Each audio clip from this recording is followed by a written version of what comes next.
Hi guys, मेरा नाम सचिन और आपका इस वीडियो में स्वागत है। तो गाइज, आपको भी डेली लाइफ में इस पता होगा, तो फिर इस प्रॉब्लम के मैं सॉल्यूशन निकाल लिया। तो इस गाइज शुरू से एंड तक जरूर देखिए। इस वीडियो को लाइक शेयर सब्सक्राइब जरूर करें। चलो गाड़ी स्टार्ट कर।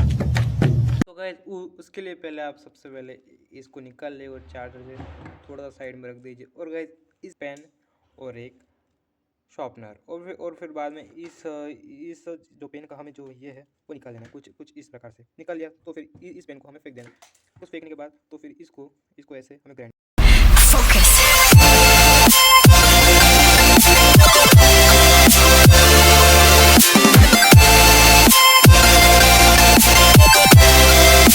यहाँ पे ऐसे ऐसे।